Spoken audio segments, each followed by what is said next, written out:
Be ready. 15 seconds.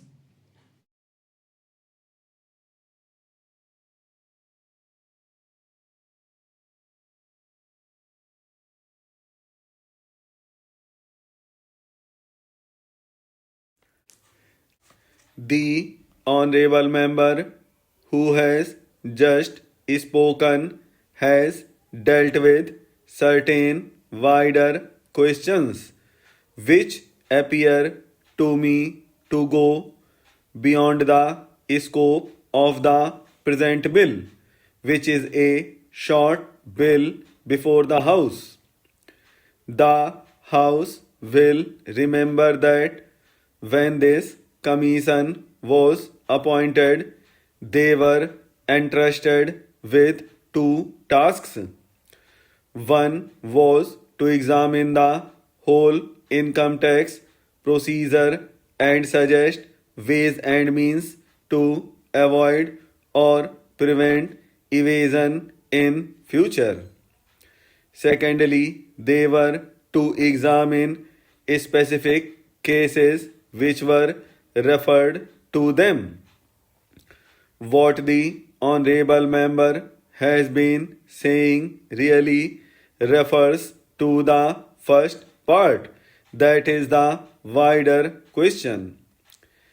As has been stated, I believe, in the statement of objects and regions we have received from the Income Tax Investigation Commission recommendations on this wider issue, and they will no doubt come up before the House in the form of a measure, and the House will then have full opportunities of considering them, adding to them, or altering them, so that we might evolve a proper procedure.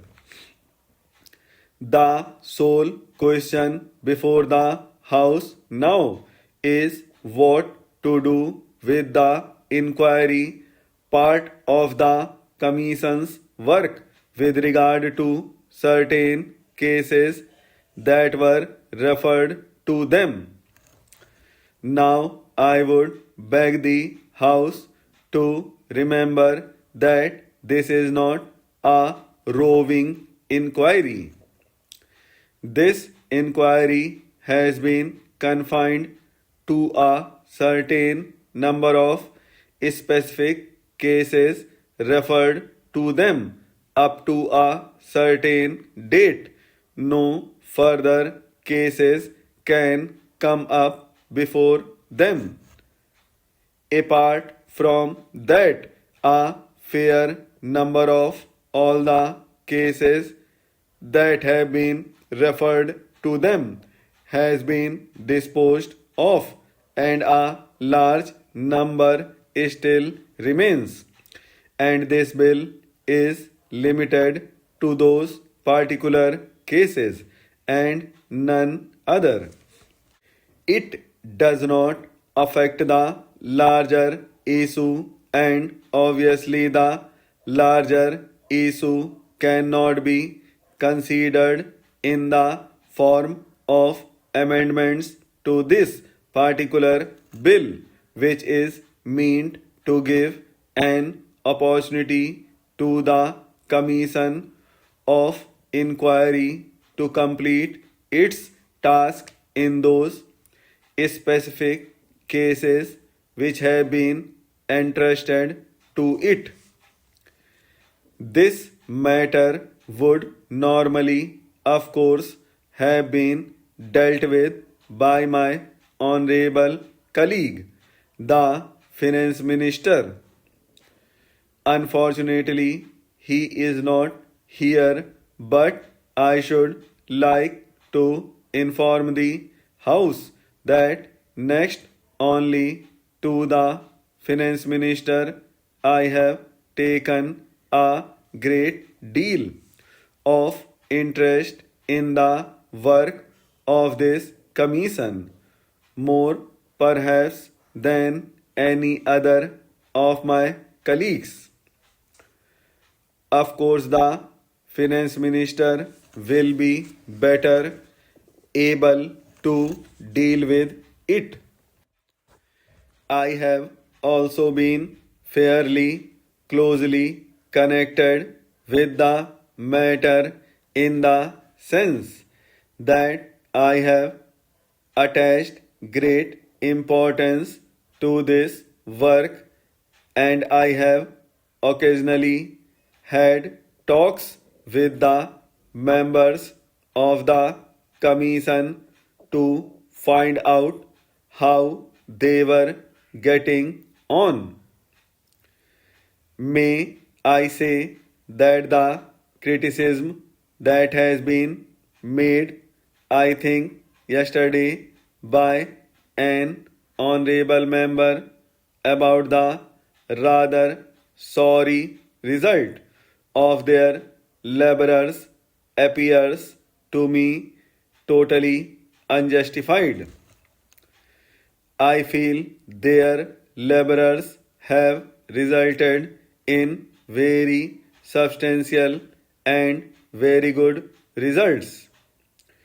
They have labored under great difficulties, and in spite of that, they have proceeded calmly and steadily with their work in the highest judicial traditions, and the House will remember that the chairman of this commission is one of our most eminent and respected judges of India.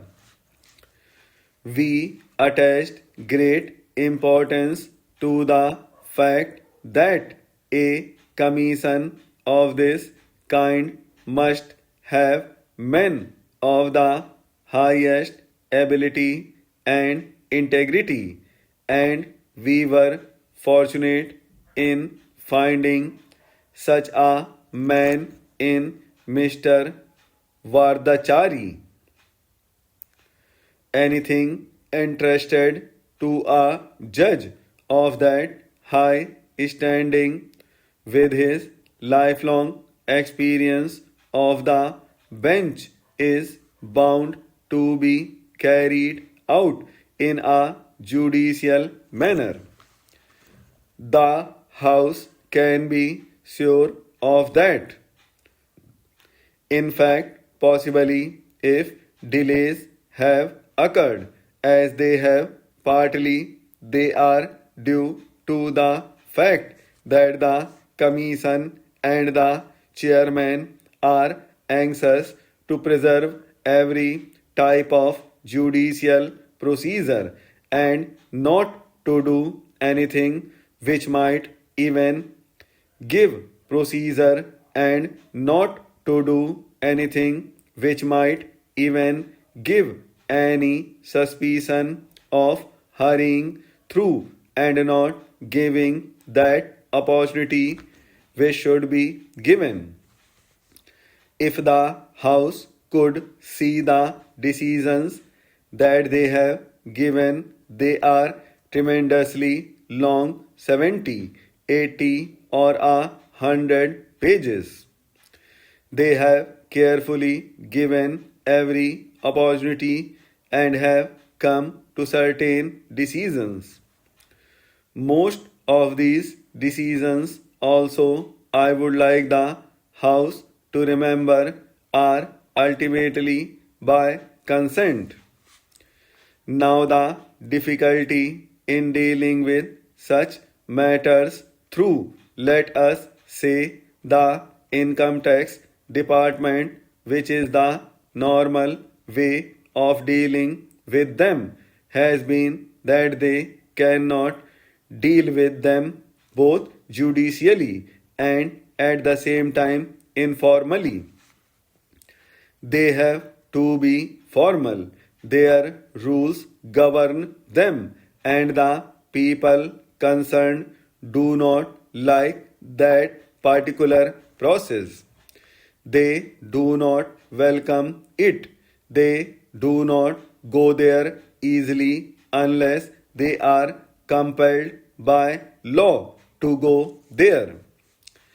They do come at least relatively with this reluctance to this inquiry commission because the inquiry commission can deal with them informally, can come to deal with them informally, can come to terms with them almost any terms that they consider just and proper, which the income tax department cannot easily do always in this manner.